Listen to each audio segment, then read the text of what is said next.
அடங்குறீங்களாடா நீங்க? கொஞ்சமாவது அடங்குறீங்களாடா? சொன்ன பேச்சு கேக்குறீங்களா யாராவது? இங்கதானே உட்கார சொல்லிட்டு வந்த அம்மா. மேல வந்து உட்காரு, மேல வந்து உட்காருங்க. வா, எப்படி சமத்து பிள்ளையா உட்காந்துருக்காங்கன்னு பாரு. என் சிஞ்சு பிள்ளை பாரு, எப்படி நல்ல பிள்ளை தெரியுமா? உங்க அம்மாவை பார்த்து கத்துக்கோங்க நீங்களா. எப்படி அமைதியா இருக்கா. ஒரு ஒய்ஃப் பின்னாடி ஒளிஞ்சிட்டு இருக்கான் இவன் பாரு, பொண்டாட்டி பின்னாடி ஒளிஞ்சுக்கிட்டு இருக்கேன். பயந்து நிப்ப சிஞ்சு பாக்குறது எவன் அவன் ஒளிஞ்சிருக்கவேன்னு. எல்லாரும் நான் ஒரு அப்டேட் உங்களுக்கு என்னன்னா, சிஞ்சு வந்து ரொம்ப பாவம், ரொம்ப கஷ்டப்படுத்துறீங்க அதை குட்டி போட வச்சு அப்படின்னு சொல்லிடுங்க. நிஜமாலுமே அப்படிலாம் இல்லைங்க. நாங்கள் வந்து இது ஹாஸ்பிட்டலில் போய் கேட்டப்போ என்ன சொல்லிட்டாங்கன்னா, குட்டிங்க வந்து பால் குடிக்காமல் நிறுத்திட்டு 2 நாளில் எடுத்துகிட்டு வாங்க, நம்ம ஃபேமிலி பிளானிங் பண்ணிடலாம் அப்படின்னு டாக்டர் சொல்லி அனுப்பிச்சார். ஆனால் இவங்க பால் குடியை நிறுத்தவே இல்லை. அதுங்களும் சிஞ்சுக்கு வந்து ப்ரெக்னென்ட் ஆகிட்டா. நம்ம பிளானிங்லாம் பண்ணி இந்த மாதிரிலாம் பண்ணலை. அதுவாக யதார்த்தமாக அவங்க வந்து சிஞ்சு வந்து ப்ரெக்னென்ட் ஆயிடுச்சு, நம்ம என்ன பண்ண முடியும்? அதனால இவன் பொறுத்து பார்த்துட்டு கிளம்புறா. இருமா நான் சொல்கிறேன், உன்னோட ஸ்டோரி சொல்கிறேன், உனக்கு வெக்கமாக வருதா? இந்தா. அதனால என்னாச்சுன்னா, அவள் ப்ரெக்னென்ட் ஆயிடுச்சு. அப்புறம் வேற என்ன பண்ண முடியும்? வேணான்னு சொல்ல முடியாது. சரி, குட்டி போட்டதுக்கு அப்புறம் பண்ணிக்கலாம் அப்படின்னு பார்த்தா, இந்த மாதிரி குட்டிங்கெல்லாம் வளர இன்னுமே குட்டி போடுற வரைக்கும் பால் கொடுத்துக்கிட்டு இருந்தா பிள்ளைகளுக்கு. குட்டி போட்டதுக்கு அப்புறமே இந்த பிள்ளைகளுக்கு பால் கொடுத்துக்கிட்டு இருக்கா. இப்படி அப்படி பிள்ளைய வச்சுட்டு நான் என்ன செய்யறது? ஆனா தாய் பாசத்துல சிஞ்சுவை அடிச்சுக்கிறதுக்கு யாருமே கிடையாது. ஏன்னா அந்த அளவுக்கு ரொம்ப ரொம்ப ரொம்ப ரொம்ப ரொம்ப ரொம்ப ரொம்ப ரொம்ப ரொம்ப பாசக்கார பயவுள்ள இது. இன்னும் பெரிய பிள்ளைகளை தூக்கி போட்டோம்னா போதும், என் பிள்ளைய ஏன் நீ தூக்கி போறேன்னு சொல்லி என் மூஞ்சிய பாப்பா. சிஞ்சு வந்து நல்லா நார்மலா இருக்கா, ஜாலியா இருக்கா, பிள்ளைங்க கூட எல்லாம் நல்லா விளையாடுறா. பொறுப்புகள் ஜாஸ்தியானதுனால நல்ல ஒரு 10-11 பிள்ளைங்களுக்கு அம்மாவா அவ்வளோ அருமையா ஹேண்டில் பண்றா. ஆனா ஒன்று, இந்த சின்ன குட்டிங்களை பெத்து போட்டிருக்கா தானே, பெத்து போடுறது மட்டும்தான் அவளோட வேலை, வளர்க்குறதெல்லாம் என்னோட வேலை தெரியுமா? அங்கே பிள்ளைங்களை அங்கே அனாதையை விட்டுட்டு இங்கே வந்து சோஃபாலையும் சேர்லையும் படுத்து கிடப்பா. நான் போய் அந்த பிள்ளைங்க கத்துதேன்னு சொல்லி அதுகளை தூக்கி நான் தடவி கொடுத்துட்டு உட்காந்துருக்குன்னு இது கண்டுக்கிறதே இல்லை. இந்த பிள்ளை பெத்த பிள்ளைங்க அழுகுதே, வந்து என்னன்னு பாருடினா கூட இப்படின்ட்டு உட்காந்துருப்பா தெரியுமா? நான் அதாவது சிஞ்சுக்கு வந்து நல்ல ஹெல்தியான சாப்பாடு கொடுக்குறோம். ஒளிச்சு வச்சு கூட கொடுக்குறேன். டெய்லியும் மீன் கொடுக்குறோம் சிஞ்சுக்கு. இவங்க எல்லாருக்கும் காலையில கொடுக்குறப்போ சிஞ்சுக்கு கொடுத்துட்டு அப்புறமா மீதியை வந்து நான் எடுத்து ஒளிச்சு வச்சிருவேன். ஏன்னா சிஞ்சுவை சாப்பிடவே விட மாட்டாங்க இந்த குட்டி, யாருமே அவளை சாப்பிட விடுறதில்ல. அதனால என்னன்னா அவங்களுக்கெல்லாம் எடுத்து ஒளிச்சு வச்சுட்டு நான் வந்து ஃபுட்டு வந்து சிஞ்சுக்கு வந்து காலையில மதியம் நைட்டு தூங்கி எந்திரிச்சு எப்பெல்லாம் தூங்கி எந்திரிச்சு வராலோ அப்பெல்லாம் நான் வந்து அவளுக்கு ஃபுட்டை வந்து சாப்பிடலைன்னா கூட நான் கையில வச்சு ஊட்டி விட்டுருவேன். அந்த மாதிரி தான் அவளுக்கு கொடுத்துட்டு இருக்கேன். எங்க வீட்டுல எல்லாரையும் விட சிஞ்சுவை வந்து எக்ஸ்ட்ரா கேர் எடுத்துப்போம் எல்லாருமே. வீட்டுல பசங்களா இருக்கட்டும், நானா இருக்கட்டும், எல்லாருமே பார்த்தீங்கன்னா சிஞ்சுவை தான் எக்ஸ்ட்ரா கேர் எடுத்து பார்த்துக்குவோம். இந்த பையன் இருக்கேன் பார்த்தீங்களா, இந்த பையன் அந்த மாதிரி கேர் எடுத்துக்கிறது கிடையாது. ஏப்படா அப்படின்னு சொல்லிட்டு துரத்தி விட்டுறது. ஆனாலும் எத்தனை குட்டிங்க வந்தாலும் எங்களுக்கு செல்ல பிள்ளைன்னா ரொம்ப ரொம்ப செல்ல பிள்ளை. எத்தனை வயசானாலும் எங்கள் சாச்சா குட்டி தான். என்னோட வயசான கொல்லட்டு பையல் ஆனாலும் இவன் தான் செல்ல குட்டி. இங்கே பாருங்க, அக்காக்கள். இவங்க ஒரு அக்கா, அவங்க ஒரு அண்ணன்.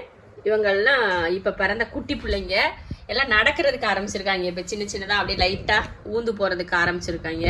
இவங்களுக்கு விரிச்சு போட்ட துணியில இவங்க வந்து படுத்துட்டா சிஞ்சு எங்கே போய் படுப்பா? சிஞ்சு பாருங்க, கட்டில் போய் பாவமா ஒரு மூலையில் உட்காந்துட்டு இருக்கு. பிள்ளைங்க மேலே அவ்வளோ ஒரு நம்பிக்கை, என் பிள்ளைங்க நல்லா பார்த்துக்கிடுவாங்க அப்படின்னு. இது பாருங்க, இவன் தான் இவங்கிட்ட ரொம்ப அட்டாச். இந்த வால்ல கருப்பா இருக்கவே இருக்கான்ல, அவன் தான் இந்த பட்டுப்பூச்சிக்கிட்ட ரொம்ப ரொம்ப அட்டாச்சா இருக்கிறியா. முழிக்குது பாரு, துரு துரு துரு துரு துரு துரு துரு துரு துருன்னு முழிக்கிறாங்க. அவன் தூக்கத்தை பாரு. போறானாமா?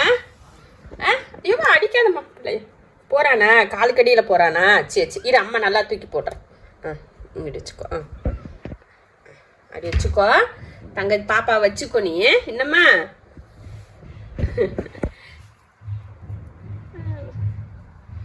உங்க அம்மா வந்தாச்சு. இது பாரு, இங்க பாருடா, நீ போயிட்டா அழுகுறியா? போய் என்னன்னு பாரு அவளை. போ, பாப்பா அழுகுது பாரு.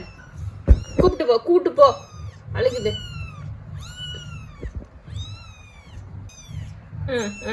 அழுகாதடி தங்கப்புல, அழுகாதடி, அக்கா இருக்கேன்டி அப்படின்னு சொல்லி கொஞ்சது என் தங்கம்.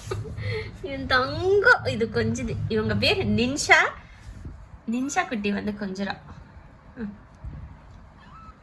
இன்னைக்கு வந்து இவங்க பிறந்து எத்தனை நாள் ஆயிடுச்சுன்னா 15வது நாள். இன்னைக்கு 15 நாள் ஆயிடுச்சு இவங்க பிறந்து. ஆனா பாத்தீங்கன்னா இன்னும் இப்பதான் கொஞ்சம் கொஞ்சம் கண்ணு திறந்துட்டு இப்பதான் கொஞ்சம் தான் இந்த மாதிரி ஊந்து ஊந்து போக ஆரம்பிச்சிருக்கானுங்க. அந்த கருவேப்பைய பாருங்க, அங்க இருந்து கியூட்டா இடிப்பா. அச்சோ உங்க ஊரு அச்சோ ஏறி போயிடுச்சு நடந்து அவங்க அம்மா கிட்ட போயிட்டியான். ஒவ்வொரு பையலுமே அழகா பண்றாங்கடா, கியூட்டா பண்றாங்கடா. சரிடி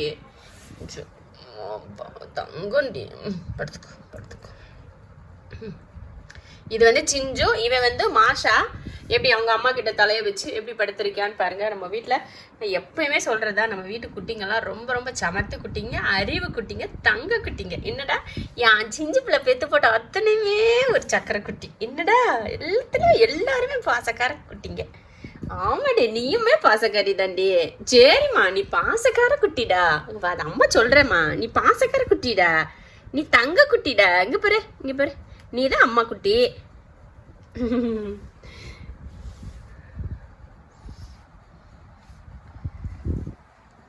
15வது நாள்ல நல்லா உருண்டு திரண்டு ஓரளவுக்கு வந்துட்டானுங்க. கண்ணு ரெண்டு நல்லா திறந்தாச்சு.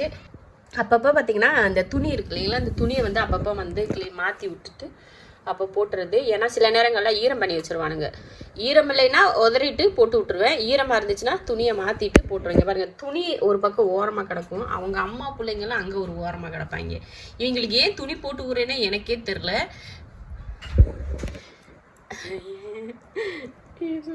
அவன் அவங்க அம்மா குட்டி பாப்பாவை பார்த்து எது பண்றாளாமா, கொஞ்சிடலாம். அதுக்குள்ளேயே இவன் வந்து பொறாவைக்கு வந்து அவங்க அம்மா கிட்ட வந்து உட்காடுறான். தலையில வச்சிருக்கிறது எப்படி இவர்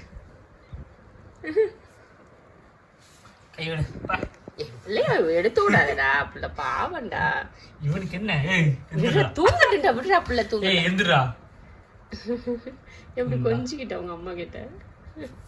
இது சிஞ்சு, இது வந்து மாஷா. இது சிஞ்சு, இது மூத்த பிள்ளை மாஷா.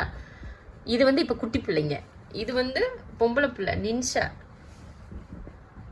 அடையாளம் தெரியல அவனுக்கு. எனக்கு இந்த என் பேர் தான் குண்டை லட்டு பைய, பட்டு பிச்சி பைய. அவங்க அம்மா அவன் மேல தலை வச்சு சாசாத்து சிஞ்சு தூங்குறத பாரு. இப்ப எங்க எவன் எப்படி இப்படிலாம் படுத்திருக்கானே தெரியல. அவன் பாட்டுக்கு படுத்து கிடக்கானுங்க. இவர் கொலாப்ஸ் ஆகி கிடக்காங்கடா. ஆமா, இதுல கண்டுபிடிங்க, இதுக்குள்ள எத்தனை பூனை இருக்குன்னு சொல்லி கண்டுபிடிங்கன்னு சொல்லி ஒரு வீடியோ போடலாம் போல. அந்த அளவுக்கு கொலாப்ஸ் எல்லாம் உள்ள